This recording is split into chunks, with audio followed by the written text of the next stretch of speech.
Students, previous video में हम लोगों ने पुनर्मूल्यांकन खाता यानी संपत्ति दायित्व का पुनर्मूल्यांकन के समायोजन को समझा और हमने समझा था कि सामान्य संचय का किस प्रकार से हम लोग समायोजन करेंगे जब फर्म के लाभ हानि अनुपात में परिवर्तन हो या नए साझेदार का प्रवेश। अब आज इस वीडियो में हम समझ रहे हैं एक विशिष्ट संचय के बारे में जो किसी विशिष्ट उद्देश्य के लिए बनाया गया है, कर्मचारी क्षतिपूर्ति निधि या कर्मचारी क्षतिपूर्ति कोष, वर्कमैन कंपनसेशन फंड जिसको बोला गया। इसका उद्देश्य होता है कि व्यापार के जो कर्मचारी हैं उनको अगर किसी कार्य करते समय या कार्य के दौरान किसी प्रकार की क्षतिपूर्ति होती है या किसी प्रकार की आपके कौन सा दुर्घटना घटित होती है तो उसकी क्षतिपूर्ति के लिए ये कोष का हम लोगों ने निर्माण किया है। इस कोष में से उनकी क्षतिपूर्ति के दावे का भुगतान किया जाएगा। ये विशिष्ट संचय का एक उदाहरण है। तो इसका किस प्रकार से आप अकाउंटिंग ट्रीटमेंट करेंगे आज की वीडियो में अपन ने समझा है और इससे संबंधित सभी विकल्पों को एक एक उदाहरण के द्वारा, एग्जाम्पल के द्वारा मैंने आपको बताया है। स्टार्ट करें आज की वीडियो। कर्मचारी क्षतिपूर्ति संचय यानी वर्कमैन कंपनसेशन रिजर्व, फंड भी बोल सकते हैं, रिजर्व भी बोल सकते हैं। यह विशिष्ट संचय का एक उदाहरण है। इस संचय का निर्माण कंपनियों की संभावित क्षतिपूर्ति जैसे दुर्घटना दावा के आपके लिए फर्म के लाभों में से किया जाता है। फर्म के चालू वर्ष के लाभों में से अपन ने इस कोष का निर्माण किया है और यह विशिष्ट संचय है क्योंकि यह किसी विशिष्ट उद्देश्य के लिए ही काम में आ सकता है। तो जब लाभ हानि अनुपात में परिवर्तन हो और नए साझेदार का प्रवेश हो तो इस प्रकार के संचय खाते का जो शेष दावों के भुगतान के बाद बचेगा उस आपके शेष को साझेदारों में पुराने लाभ हानि के अनुपात में बांट दिया जाएगा। तो आपको इसका अकाउंटिंग ट्रीटमेंट समझना है। इसको किस प्रकार से करेंगे, इसकी विभिन्न परिस्थितियां हैं। एक एक परिस्थिति को लेकर अपन समझते हैं ताकि आप लोगों को इसका अकाउंटिंग ट्रीटमेंट समझ में आए। सबसे पहली कंडीशन दे रखी है कि अगर संचय से संबंधित कोई सूचना न हो तो संचय की राशि पुराने साझेदारों में पुराने अनुपात में हम बांट देंगे। कहने का मतलब यह हुआ, चिट्ठे के दायित्व पक्ष में वर्कमैन कंपनसेशन रिजर्व आपको दे रखा है, कर्मचारी क्षतिपूर्ति संचय, पर समायोजनों में किसी भी प्रकार के दावे की राशि का उल्लेख नहीं है कि यानी इस संचय के संदर्भ में कोई दावा आपके बनता है कि नहीं बनता, इसकी कोई सूचना नहीं है। तो हम ऐसा मानेंगे कि इस संचय से संबंधित कोई दावे की राशि नहीं है और इस संचय की राशि को नए लाभ हानि अनुपात में परिवर्तन के समय पुराने साझेदारों में पुराने अनुपात में बांटकर बंद कर देंगे। सामान्य संचय की तरह एंट्री क्या हो जाएगी, ये दायित्व पक्ष के अंदर होगा, इसका क्रेडिट बैलेंस है। बंद करने के लिए इस खाते को डेबिट करेंगे और सभी पार्टनर्स कैपिटल या करंट अकाउंट को क्रेडिट करेंगे उनके ओल्ड प्रॉफिट शेयरिंग रेशो में, पुराने लाभ हानि अनुपात में। अब इसी में एक और इसकी कंडीशन को समझते हैं। क्या परिस्थिति है जरा इसको देखें। संचय से संबंधित कोई क्षतिपूर्ति का दावा हो जिसकी राशि संचय की राशि से कम हो तो राशि आपके कौन सा दावे की राशि को छोड़कर शेष संचय की राशि पुराने साझेदारों में पुराने अनुपात में बांट देंगे। इसको एक एग्जांपल के रूप में आपको समझा दूं। मान लो चिट्ठे के अंदर वर्कमैन कंपनसेशन रिजर्व 50,000 का दिया है और आपको नीचे समायोजनों में दावे संबंधी राशि 20,000 रुपए की दे रखी है, यानी संचय 50,000 का, दावा 20,000 का, तो 30,000 रुपए का संचय की राशि आपके कौन सा फ्री है, मुक्त है किसी भी प्रकार के दायित्व से। तो ऐसे आपकी राशि को पुराने साझेदारों में बांटकर हम लोग कौन सा बंद कर देंगे। तो इसकी प्रविष्टि क्या होगी, वर्कमैन कंपनसेशन रिजर्व 50,000 रुपए से आप डेबिट करेंगे और जो दायित्व आपको बनाने के लिए कहा है 20,000 रुपए, किसी प्रकार का कोई दावा है कर्मचारी की क्षतिपूर्ति का तो उसके लिए हम एक आपके आयोजन खाता खोल दें, प्रोविजन अकाउंट खोल दें, क्योंकि ये दावे की राशि आपको भविष्य में भुगतान करनी है। Provision for workman compensation claim के नाम से हम 20,000 रुपए दावे की राशि खोल देंगे और ये खाता अब चिट्ठे के दायित्व पक्ष में दिखाएंगे। और जो शेष 30,000 रुपए बचे वो सभी पार्टनर्स में उनके लाभ हानि अनुपात में, पुराने लाभ हानि अनुपात में बांट देंगे। इसी प्रकार से एक और आपकी परिस्थिति बनती है कि संचय से संबंधित कोई क्षतिपूर्ति का दावा हो जिसकी राशि संचय की राशि से ज्यादा हो, तो ऐसी स्थिति में आपके कौन सा संचय खाते से उसकी पूर्ति नहीं हो सकती है। ऐसी दशा में शेष राशि की पूर्ति पुनर्मूल्यांकन खाते से करेंगे। मान लो आपका वर्कमैन आपके कंपनसेशन रिजर्व चिट्ठे के दायित्व पक्ष में 50,000 है और आपका जो क्षतिपूर्ति का दावा है वो 80,000 का है, तो यानी दावे की राशि की पूर्ति वर्कमैन कंपनसेशन रिजर्व से पूरी नहीं हो सकती है। 30,000 रुपए कम पड़ रहे हैं, तो ऐसी कमी की राशि पुनर्मूल्यांकन खाते यानी रीवैल्यूएशन अकाउंट से चार्ज की जाएगी। तो इस परिस्थिति में क्या एंट्री होगी? वर्कमैन कंपनसेशन रिजर्व तो डेबिट करेंगे 50,000 से, जो राशि कम पड़ रही है उससे रिवोल्यूशन अकाउंट डेबिट कर दें 30,000 रुपए, और जो आयोजन दावे की राशि है 80,000 रुपए, उससे हम प्रोविजन अकाउंट खोल देंगे, provision for workman compensation claim account, और ये 80,000 रुपए की दावे की राशि फिर अब किस में दिखाई जाएगी? चिट्ठे के दायित्व पक्ष में। इस परिस्थिति में 30,000 रुपए कम पड़े थे जिसको अपन ने रिवोल्यूशन अकाउंट से चार्ज किया है, तो ये हमारे लिए हानि स्वरूप है। इस हानि की राशि को सभी पुराने साझेदार अपने पुराने लाभ हानि अनुपात में वहन करेंगे। तो ये रिवोल्यूशन की जो हानि है 30,000 रुपए सभी पुराने पार्टनर्स में उनके पुराने अनुपात में बांट देंगे। ये हानि पुराने पार्टनर्स को वहन करनी होगी, तो एंट्री हो जाएगी partners capital current account debit to revaluation account.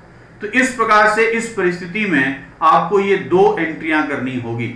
जब भी ये रीवैल्यूएशन अकाउंट ओपन होगा तो आपको कौन सा ये हानि आपको किसमें वितरित करनी है? पुराने पार्टनर्स में, तो ये स्वतः ही सेकेंड एंट्री भी करनी पड़ेगी। इन सभी परिस्थितियों को अब एक उदाहरण के द्वारा समझते हैं कि किस प्रकार से अगर प्रश्न में आपके कौन सा ये विशिष्ट संचय आता है तो आप उसका अकाउंटिंग ट्रीटमेंट किस प्रकार से करेंगे।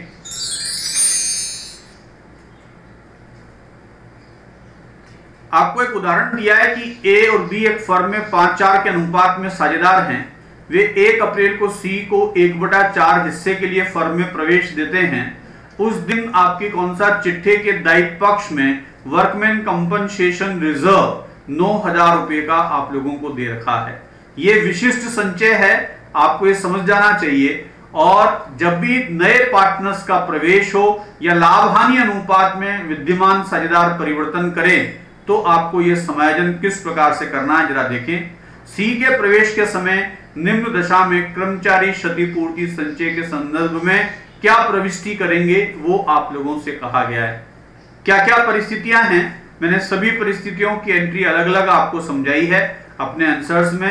पहली परिस्थिति इन्होंने दे रखी है कि क्षतिपूर्ति संबंधी कोई सूचना ना हो, यानी संचय तो दे रखा है पर प्रश्न में ये आपको कहीं उल्लेख नहीं है कि कोई क्षतिपूर्ति का आपके दावा प्रश्न के अंदर समायोजन के रूप में दिया गया है। तो दावे संबंधी कोई सूचना नहीं है, तो इस संचय, इस विशिष्ट संचय को हम मुक्त संचय मानते हुए पार्टनर्स में उनके लाभ हानि अनुपात में बांट देंगे।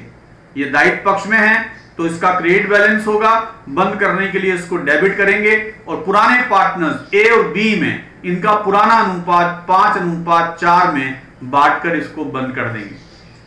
इसकी एक और परिस्थिति को समझें। अगर प्रश्न के अंदर समायोजन में कह दे कि कर्मचारी क्षतिपूर्ति का दावा 2700 रुपए का है, कोष तो कितने का बना रखा है 9,000 का, और दावे की राशि कितनी है 2700 रुपए आपको दावे के भुगतान करने हैं, जो करे नहीं है करने हैं। तो हम 2700 रुपए का आयोजन बनाएंगे, पर किसमें से बनाएंगे? इस कोष में से बनाएंगे। तो 9,000 में से 2700 का तो आयोजन बन जाएगा और जो शेष रकम होगी वो पुराने पार्टनर्स में पुराने अनुपात में बांट देंगे। तो एंट्री क्या होगी? संचय खाता 9,000 रुपए से तो डेबिट किया जाएगा, इसका क्रेडिट बैलेंस से बंद करने के लिए डेबिट करेंगे, और जो दायित्व है हमारा 2700 रुपए से, इससे हम एक दायित्व खाता खोलेंगे provision for workman compensation claim account 2700 रुपए से, जिसे बाद में इस खाते को चिट्ठे के दायित्व पक्ष में दिखाया जाएगा, ये आपको याद रखना है। 9000 में से 2700 रुपए जो हैं आप लोगों ने कौन सा दायित्व के रूप में निकाल लिए। अब इस संचय खाते में जो शेष बचा वो पुराने पार्टनर्स ए और बी में इनके पुराने अनुपात 5:4 में बांटकर इस संचय खाते को बंद कर देंगे। तो आपको नए साझेदार के प्रवेश के समय इस विशिष्ट संचय का इस परिस्थिति में इस प्रकार से समायोजन करना है। इसकी कुछ और परिस्थितियां हैं, उनको समझें। एक सिचुएशन आप लोगों को और दी है कि कर्मचारी क्षतिपूर्ति का दावा अगर 13,500 रुपए हो तो क्या होगा।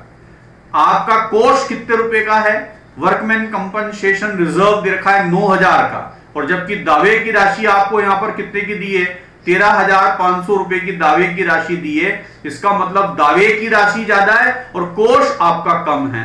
तो प्रश्न आ रहा है कि इस दावे के लिए जो अपन आयोजन बनाएंगे 13,500 का, उसमें शेष रकम 4,500 रुपए जो कम पड़ रहे हैं उसकी व्यवस्था कहां से करेंगे। तो उसकी व्यवस्था पुनर्मूल्यांकन खाते से की जाएगी और उसके संबंध में एंट्री क्या हो जाएगी, वर्कमैन कंपनसेशन रिजर्व डेबिट करेंगे 9,000 से। हमारे को प्रोविजन क्रिएट करना है, दावे की राशि 13,500, तो ये संचय कम पड़ रहा है, तो 4,500 रुपए कमी की राशि को हम रीवैल्यूएशन अकाउंट से चार्ज करेंगे। ये हमारे फर्म के लिए हानि स्वरूप होगी और इस हानि को, रिवॉल्यूशन की हानि को कौन वहन करते हैं, पुराने पार्टनर्स वहन करते हैं पुराने अनुपात में। तो इस परिस्थिति में एक एंट्री आपको एडिशनल करनी पड़ेगी, यानी ये revolution account partners capital account में बांट देंगे उनके पुराने लाभ हानि अनुपात में। अब ये रिवॉल्यूशन का डेबिट बैलेंस है, इसको बांटेंगे तो रिवॉल्यूशन अकाउंट क्या हो जाएगा, क्रेडिट हो जाएगा, और पार्टनर्स कैपिटल अकाउंट क्या हो जाएंगे, डेबिट हो जाएंगे। तो पार्टनर्स कैपिटल अकाउंट को हम डेबिट कर दें और रिवॉल्यूशन अकाउंट जो 4,500 से हमारे को हानि हुई है इस आपकी सिचुएशन में वो अपने लाभ हानि अनुपात में वहन करेंगे 5:4 में। एक और परिस्थिति समझते हैं कि अगर क्षतिपूर्ति का दावा 9,000 रुपए का हो तो क्या होगा। संचय भी 9,000 का है, दावा भी 9,000 का है, तो इसका मतलब पूर्ण दावे की राशि का आयोजन संचय में से कर लिया जाएगा, कोई भी शेष विद्यमान नहीं होगा।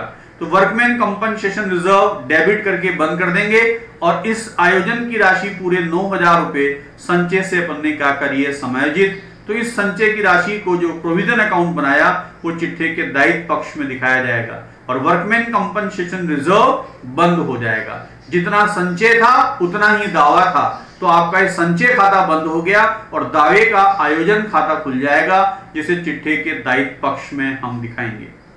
अब एक परिस्थिति के बारे में और समझ लें।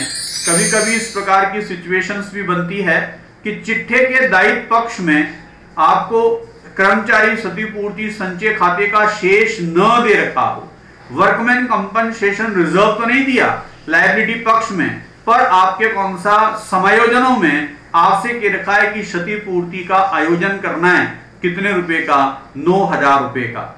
अब प्रश्न आ रहा है कि अगर संचय खाता नहीं दे रखा तो फिर ये आयोजन कहां से किया जाएगा। तो ये आयोजन की राशि आप पुनर्मूल्यांकन खाते से करेंगे, क्योंकि कमी पड़ने पर भी अपन ने कहां से निकाला था, पुनर्मूल्यांकन से। और अगर संचय खाता नहीं है तो इस दावे की राशि का भी अपन आयोजन कहां से करेंगे, आपके पुनर्मूल्यांकन खाते से। तो एंट्री हो जाएगी revaluation account debit to provision for workman compensation claim account. और ये प्रोविजन अकाउंट जैसा कि मैंने आपको बताया चिट्ठे के दायित्व पक्ष में दिखाया जाएगा। रिवॉल्यूशन अकाउंट को डेबिट करा है तो ये पुनर्मूल्यांकन के अंदर हानि खाते के रूप में अपन ने खोला है, तो इस हानि को भी कौन वहन करेगा, पुनर्मूल्यांकन की हानि को पुराने साझेदार अपने पुराने अनुपात में वहन करेंगे। तो ये रिवॉल्यूशन की राशि को पुराने पार्टनर्स में बांट देंगे, A's capital account debit, B's capital account debit to revolution account कितने रुपए से, 9,000 रुपीज से। तो इस प्रकार से ये विशिष्ट संचय कर्मचारी क्षतिपूर्ति संचय का अगर समायोजन प्रश्न के अंदर आता है तो आपको जनरल एंट्री इस प्रकार से करनी है। अकाउंटिंग ट्रीटमेंट भी मैंने आपको बताया कि जो आयोजन खाता खोल रहे हैं इसको चिट्ठे के दायित्व पक्ष में दिखाना है। और अगर आपने पार्टनर्स के अंदर कौन सा इस संचय की राशि को बांटा है तो वो पार्टनर्स कैपिटल के क्रेडिट साइड के अंदर आएगा, और रिवॉल्यूशन अकाउंट की हानि को बांटा है तो वो पार्टनर्स कैपिटल के डेबिट साइड में आएगा। तो ये अकाउंटिंग ट्रीटमेंट आप लोगों को याद रखना है। ये विशिष्ट संचय के संदर्भ में मैंने आप लोगों को बताया। अब एक विशिष्ट संचय का एक और आपके कौन सा समायोजन है जो कि नेक्स्ट वीडियो में मैं लेकर आ रहा हूं, ताकि फिर इस चैप्टर से संबंधित सभी समायोजन आपके कंप्लीट हो जाएंगे। यह समायोजन भी इंपॉर्टेंट है। विनियोगों के उतार चढ़ाव संचय यानी इन्वेस्टमेंट फ्लक्चुएशन फंड। फर्म ने अगर अपनी अतिरिक्त आय का विनियोग अन्यत्र कर रखा है ब्याज या लाभांश की आय के लिए, तो ऐसे विनियोग का मूल्य हो सकता है कि उसमें आपके वृद्धि हो या हो सकता है कि उसमें कमी हो। तो अगर आपके विनियोगों के मूल्य में उतार आता है यानी कमी आती है, तो आपके व्यापार को हानि होगी। ऐसी हानि की सिचुएशन में या हानि को वहन करने के लिए अगर लाभों में से आपने संचय बनाया है, तो यह भी विशिष्ट संचय का उदाहरण है। तो इसका भी अकाउंटिंग ट्रीटमेंट लगभग कर्मचारी क्षतिपूर्ति आपके कोष के समकक्ष होगा, पर फिर भी कुछ डिफरेंसेस हैं जो मैंने आपको नेक्स्ट वीडियो में विद एग्जांपल सॉल्यूशन के साथ आपको बताया है। तो नेक्स्ट वीडियो को देखें और उस समायोजन को कौन सा विस्तार पूर्वक समझें। Thank you.